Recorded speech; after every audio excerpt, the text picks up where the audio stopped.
Eu li ontem que uma jovem indiana, depois de 3 anos sendo estuprada pelo seu pai, ela chamou mais 2 amigos para casa dela e matou o pai dela. Foi tão forte isso, eu acho que ela tinha tanta raiva do que estava acontecendo, que o pai dela tem um marca-passo, ela quebrou uma janela, pegou o vidro e retirou o marca-passo para ter certeza que ele estaria morto.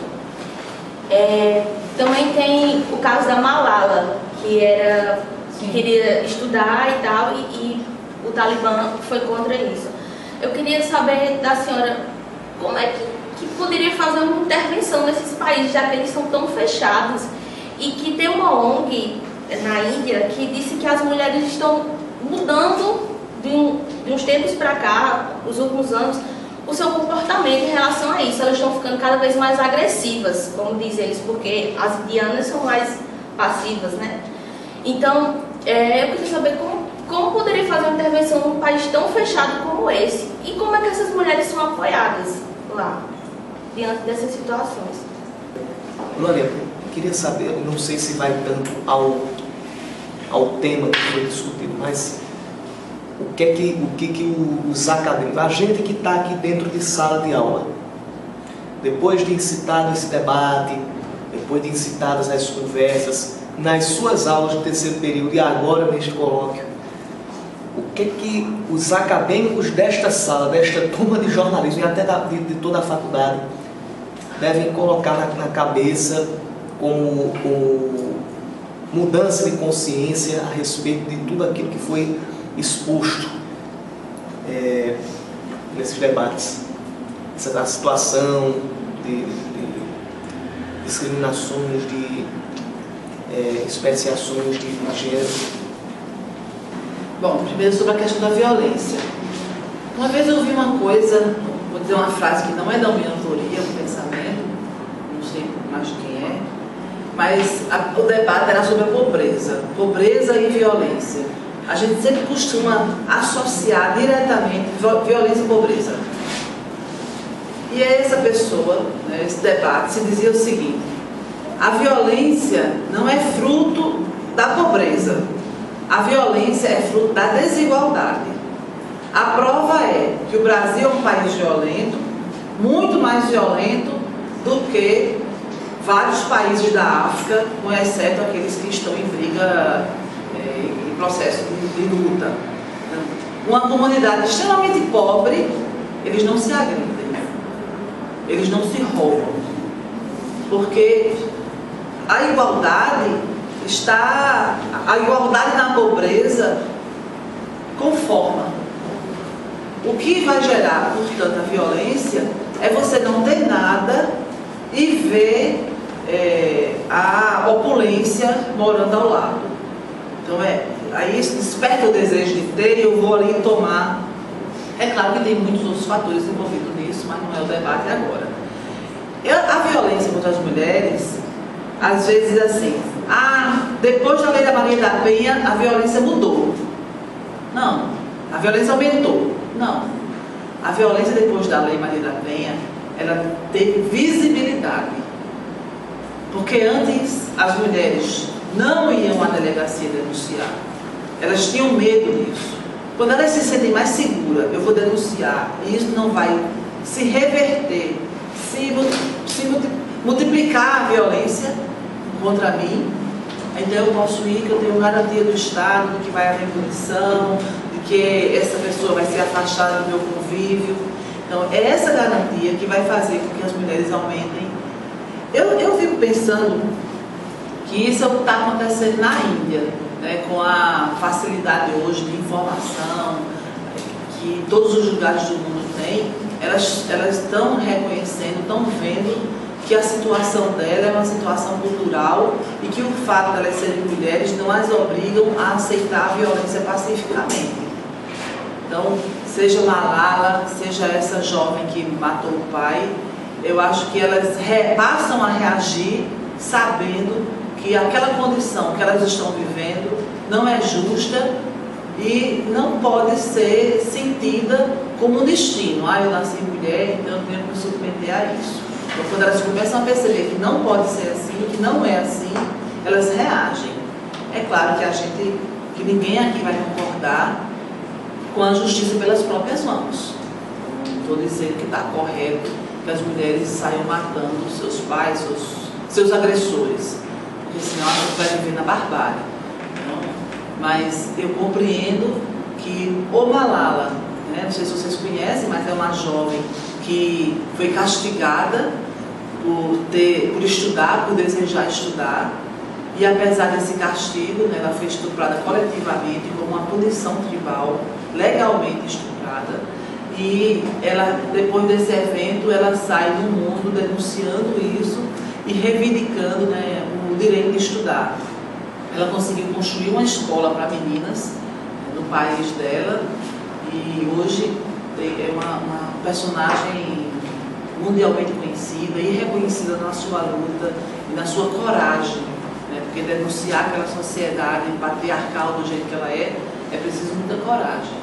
Então, o Malala, que faz uma coisa política, né, vai à denúncia, constrói uma escola, consegue apoio, dinheiro internacional para construir o seu projeto, ou essa que reage brutalmente a 3 anos de estupro, as duas estão reagindo a uma sociedade patriarcal que trata as mulheres como coisas, pelo simples fato de terem nascido com a vagina.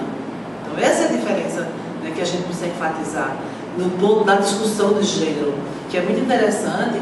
Recentemente, o PNE, que é o Plano Nacional de Educação, retirou do seu texto o debate sobre gênero na escola. Fundado, embasado em argumentos fundamentalistas religiosos que dizem que o conceito de gênero e as feministas querem destruir a família porque pregam a igualdade entre homens e mulheres. É claro que isso é uma postura política. Eu prego a igualdade entre homens e mulheres. Para mim não é a genitália que pode definir quem manda no outro, quem tem autoridade, quem faz o quê. Então, acho que prioritariamente homens e mulheres e intersexos são pessoas que devem gozar a igualdade de direitos. Então, eles não concordam com essa máxima e tem força no Congresso e aprovaram para os próximos 20 anos, legalmente, nos próximos 20 anos não se discute gênero na escola. Então, daqui a 10 anos a gente vai rever o Plano Nacional de Educação para ver se reverte essa situação, porque ele é aprovado de 10 em 10 anos. É claro que isso é uma bobagem, porque gênero se discute todo instante. O fato da gente, a não ser que a gente não tenha cabeça, olho, não veja, seja cego, o fato da gente estar aqui vestida diferente já deve gerar uma reflexão do gênero. Quanto mais quando a gente fala de assassinato, de falta de direito, de trabalhar e não ganhar o mesmo dinheiro, o mesmo salário. Então, essa é uma falácia, é como se a gente quisesse tapar o sol com a peneira. Ah, não pode falar disso. E aí todo mundo fala porque não pode. Não sei se vocês se lembram do chamado Kid Gay, que depois que foi proibido, mesmo quem estava na escola foi na internet olhar, né, o que é que tinha ali que foi tão polêmico. Então, eu acho que essa é uma... Qual a importância dos universitários, né, dos acadêmicos pensarem essa questão? Especificamente dos acadêmicos jornalistas. Eu não tenho dúvida que nós somos formadores de opinião, que o que nós escrevemos, o que nós pensamos, o que nós produzimos não é para guardar na gaveta, né, para um grande número de pessoas vão ser atingidos pelas nossas ideias. E eu acho que um compromisso ético do jornalista é se informar.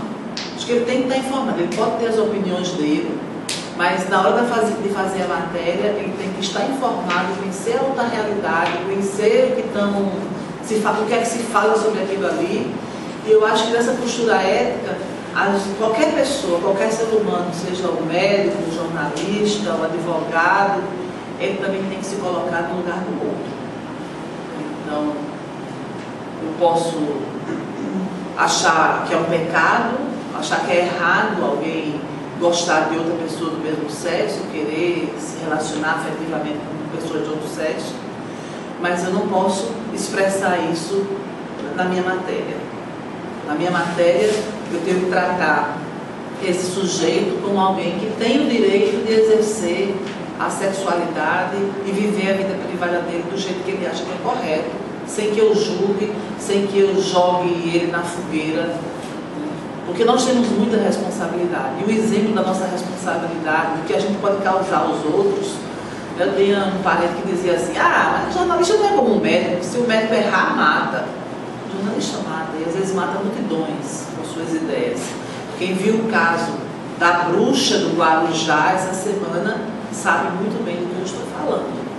Uma simples publicação de um retrato falado levou uma multidão enfurecida, insana, a linchar uma mulher que era inocente. Então, acho que o jornalista tem responsabilidade com os valores, com as coisas que escreve.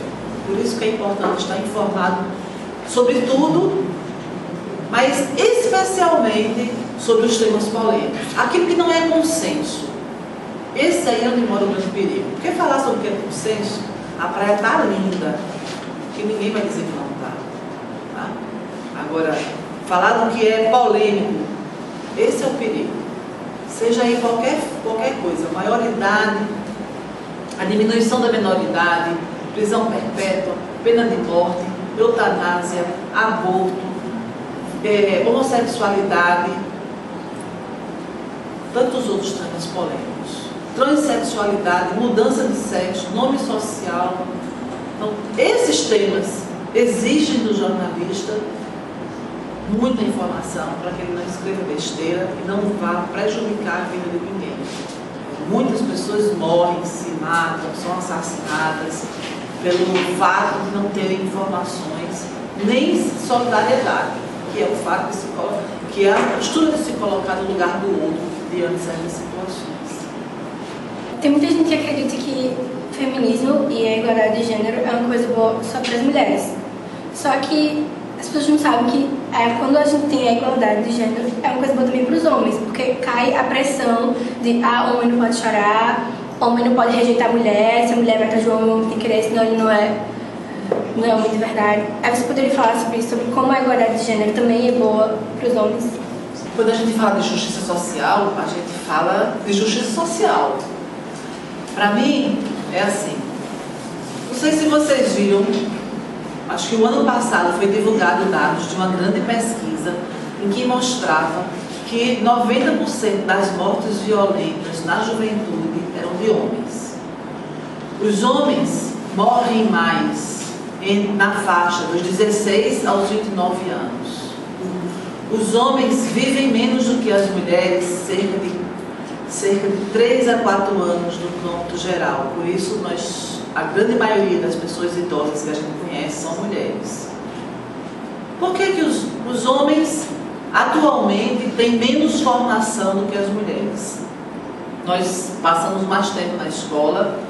Hoje, a cada ano, existem mais doutoras no Brasil do que doutores, mais pessoas graduadas do sexo feminino do que do sexo masculino. Então a gente pergunta, o que está acontecendo? Nós, gananciosamente, estamos tomando os lugares dos homens. Não. Há uma cultura que tem impedido rapazes até de estudar. Foi feita uma pesquisa em Salvador, na periferia de Salvador, quando esse fenômeno, porque as meninas estavam tirando tudo notas boas e os meninos estavam ficando atrás. E a maioria dos meninos entrevistados nessa pesquisa considerava que ler era correr de boiola. Então isso é o quê? Isso é a cultura machista. Isso é uma rigidez no papel masculino, no pseudo-papel masculino. Então o homem não gosta de literatura, o homem não estuda, o homem não pode ser comportado, o homem se ficar sentado na sala de aula fazendo a tarefa é boiola, não é muito homem. A partir dos 16 anos, se não for para a rua brigar, não é macho. Se não pegar um carro e sair rasgando, também não é muita coisa. Então, homem briga, homem bebe, se expõe ao perigo. Os meninos se machucam muito mais do que as meninas, porque pulam de coisas altas, sobem em árvores, se expõem ao perigo. Se expõem, vão para o mar sem medo e aí se afogam. Então, todos você pegar as estatísticas de morte violenta da adolescência até os 29 anos, você vai encontrar, são os homens que se machucam, são os homens que morrem. Tem uma propaganda sobre o câncer de próstata, né, que é outra coisa que é interessante a gente pensar. Essa rigidez na relação de gênero faz com que os homens também não se cuidem, eles não vão aos médicos. Você vai num posto de saúde, você vai ver lá multidão de mulheres sozinhas ou acompanhadas de crianças, idosos e doentes, mas você não vai ver um homem sozinho. Raramente você vai ver. Os homens são levados na marra para o médico. O que é ruim para as mulheres, porque é mais uma tarefa que elas assumem. Essa campanha que está na televisão mostra uma mulher com um homem, aí o homem some. Ou seja, não deixe seu companheiro desaparecer, leve ele ao médico. Meu Deus, será que eu estou ao lado de uma criança? Eu vou ter que levar ele também para o médico. Já levo meus filhos, meus netos, minha mãe que é idosa, meu primo que é doido. Aí eu vou ter que levar ainda um homem adulto para o médico. É mais uma responsabilidade que nos colocam. Mas fora essa parte, ou seja, eles não se cuidam. Porque há também uma mentalidade que eu sou forte. Então, se eu sou forte, se eu sou macho, eu não preciso do médico. E com isso a gente vê que a estimativa de vida ao nascer dos homens é inferior das mulheres. Não é porque a gente é melhor fisicamente, é porque a gente se cuida mais do que eles. Então eu acho que pensar na igualdade de gênero é pensar em justiça social e nesse sentido, justiça social beneficia homens e mulheres. Hoje os homens não são capazes mais, a grande maioria, né, na sociedade, de sustentar com dignidade e os bens econômicos, culturais que estão disponíveis se o casal não trabalhar. Então a renda gerada é familiar.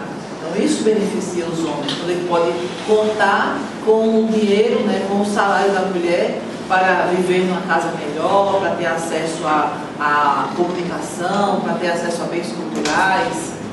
Então por isso eu acredito que a igualdade de gênero beneficia toda a sociedade, não só a mulher.